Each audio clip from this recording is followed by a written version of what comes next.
World War I, known as the Great War, was a conflict that saw the emergence of numerous heroes whose feats in battle became the stuff of legend.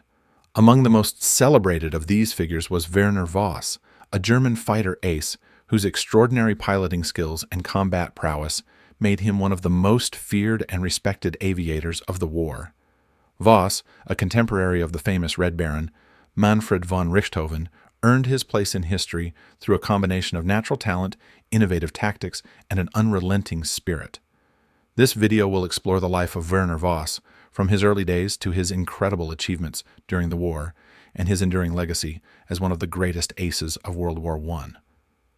Werner Voss was born on April 13, 1897, in Krefeld, a town in the Rhineland region of Germany. He was the second son of Maximilian Voss, a wealthy textile manufacturer, and his wife, Johanna. Growing up in a prosperous family, young Werner enjoyed a comfortable childhood. He was known to be a bright and energetic child, with a keen interest in machinery and technology, a passion that would later manifest in his love for aviation.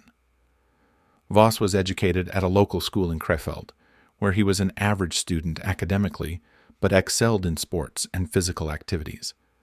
His fascination with machines led him to join a local motorcycle club at a young age, where he honed his mechanical skills and developed a love for speed and adventure.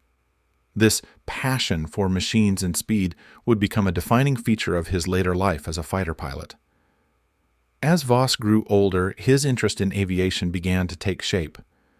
In the early 20th century, aviation was still in its infancy, but it was rapidly evolving into a new and exciting field of endeavor.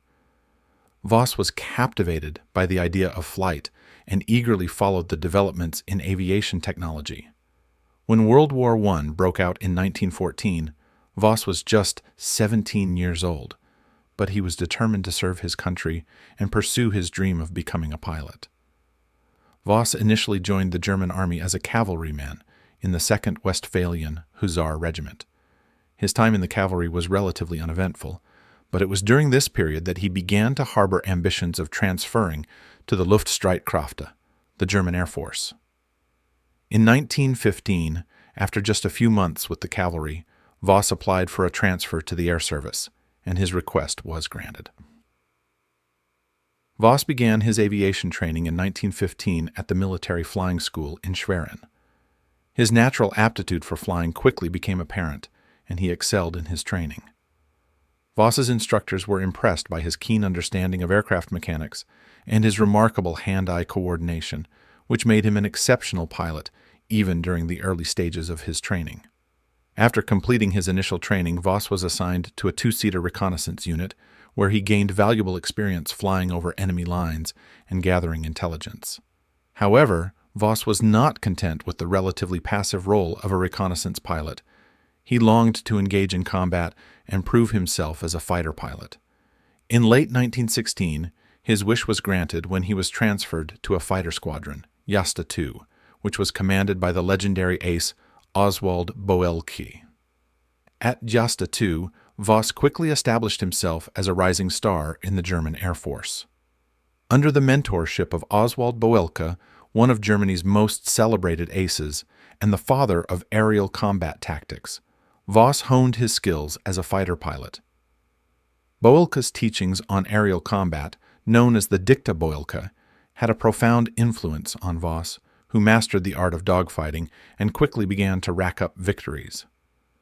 Voss's first confirmed aerial victory came on November 27, 1916, when he shot down a British aircraft over the Western Front.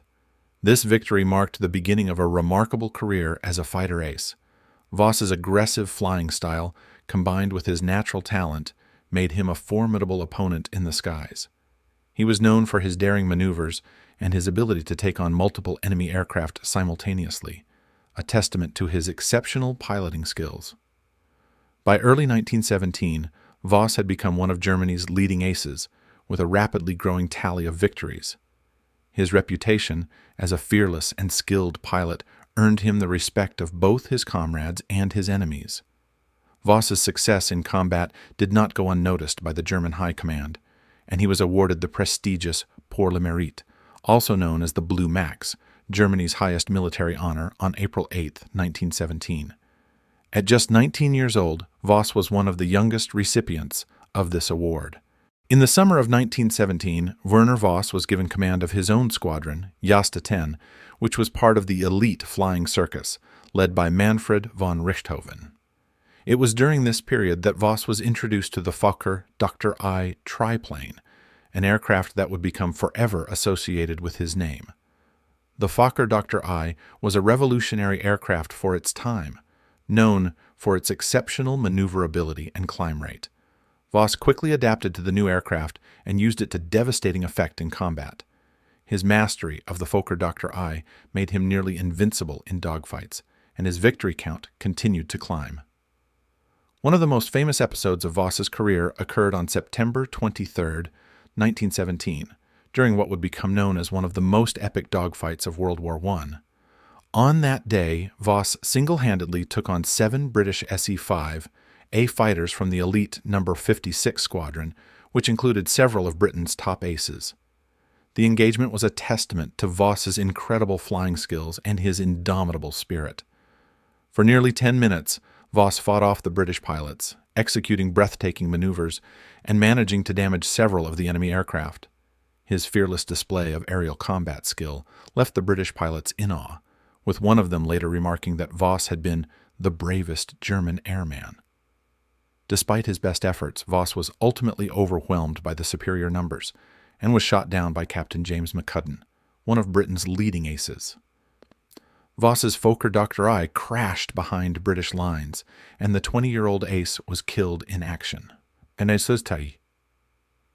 Werner Voss's death was a significant blow to the German Air Force, and his loss was deeply felt by his comrades.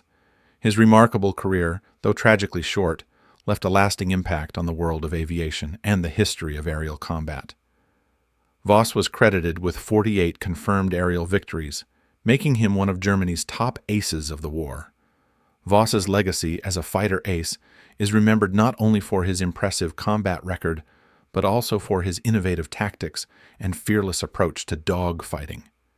He was a pioneer of aerial combat, and his contributions to the development of fighter tactics have influenced generations of pilots. Voss's story has been celebrated in numerous books, films, and documentaries, cementing his place as one of the greatest aces of World War I. Over the years, Werner Voss's story has taken on a mythical quality, with many regarding him as one of the most enigmatic figures of the war. His youth, combined with his extraordinary talent and his dramatic final battle, has made him a symbol of the romanticized image of the fighter ace, a lone warrior in the skies, fighting against overwhelming odds. Voss's final dogfight, in particular, has become the stuff of legend, often cited as one of the greatest aerial battles of World War I. The fact that Voss was able to hold his own against 7 of Britain's best pilots for as long as he did is a testament to his skill and bravery. The battle has been studied and analyzed by aviation historians and enthusiasts for decades, and it remains a focal point in the lore of World War I aviation. Werner Voss was posthumously awarded several honors by the German military, and his memory was celebrated by his comrades and the German public. His name was inscribed on war memorials, and his achievements were commemorated in the annals of German military history. Voss's legacy as one of Germany's greatest aces continues to be honored to this day, with his story serving as an inspiration to future generations of pilots.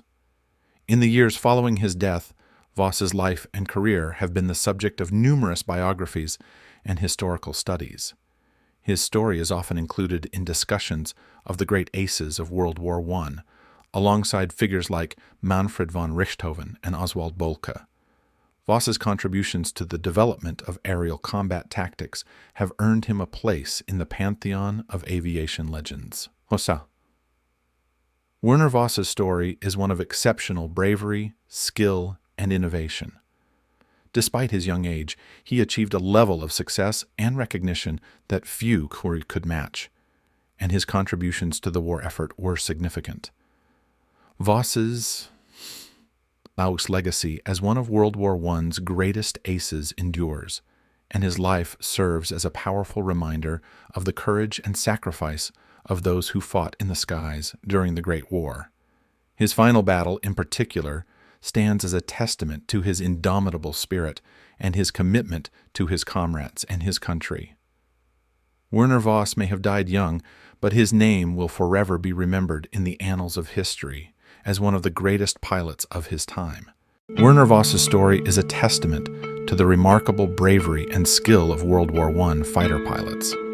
Though his life was brief, his impact on aerial combat history is profound, inspiring aviators and historians to this day. If you enjoyed this video, please give it a thumbs up and subscribe to our channel for more stories about World War I heroes and other key historical figures. We'd love to hear your thoughts on Werner Voss and his incredible journey, so feel free to comment below. Your support helps us continue sharing these important stories. Thank you for watching, and until next time, keep exploring history.